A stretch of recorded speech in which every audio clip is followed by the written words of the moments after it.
Математика 3 сынып 68 сабақ. Егер де менің каналыма тіркелмеген болсаңыз, тіркеліп қойыңыз. Күнделікті жаңа сабақтар салынып отыратын болады. Бүгінгі біздің тақырыбымыз 100 көлеміндегі сандарды көбейту және бөлу. Ортақ тақырыбымыз ландшафт сәулеті. Ландшафт дегеніміз белгілі бір аймақтың жалпы көрінісі, жер бедері. Енді тапсырма: екі бағандағы өрнектерді салыстыр, түсіндіре отырып есепте. Мысалға, мына жерде 6 мен 70-тің көбейтіндісі 6 көбейту 7 ондық 42 ондық тең болады 420. 70 пен 6-ның көбейтіндісі 7 ондық көбейту 6, 42 ондық 420. 420-ны 6-ға бөлеміз, 7 ондық ол 7-ге тең деп шығарамыз.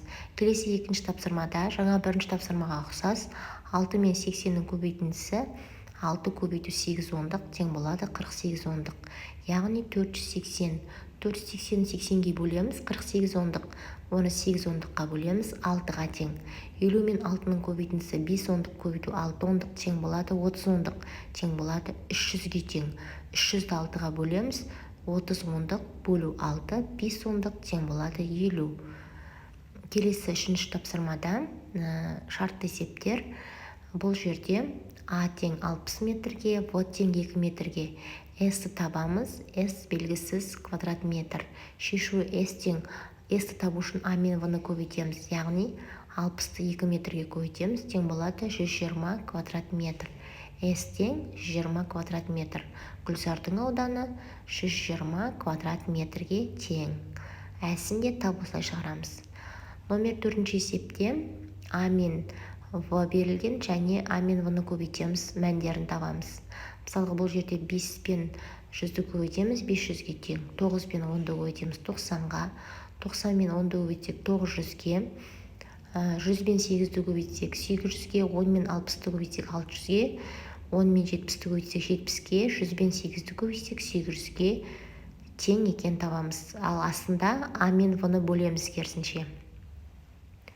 5-ші тапсырмада өрнектердің мәнін табамыз. Бұл жерде амалдардың орындалу ретінде еске түсіріп отырамыз, қай амал бірінші орындалатындығы.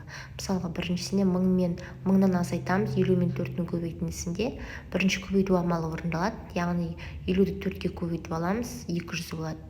1000-нан 200-ді азайтқанда 800-ге тең. Келесі бірінші жақшаны үшін орындап аламыз. Содан кейін барып көбейту амалын орындайтын боламыз. Номер 6-шы есеп шартты есеп. 180 теңге 6 қалам, 270 теңге белгісіз қалам. Шешуі 180-ді 6-ға бөлеміз 30, бұл бір қаламның бағасы. Келесі 270-ді 30-ға бөлеміз 9. Сонда 9 қалам сатып алуға болады екен 270 теңгеге. Келесі де 3 плацкарт орын, 180 орын, 7 вагонда белгісіз орын. 283-ге бөлеміз 60, ол бір вагонның бағасы. Келесі 7-ші тапсырмада есептерді орындаймыз. Жаңағы 5-ші есепке ұқсас. Амалдардың орындалу ретін есімізге сақтай отырып есептерді орындаймыз. Бірінші амалдың өрнектің мәні 100-ге тең, екіншісі 8-ге, үшіншісі 100-ге тең, келесі 5-ге тең. Келесі 8-ге және 9-ға тең екен.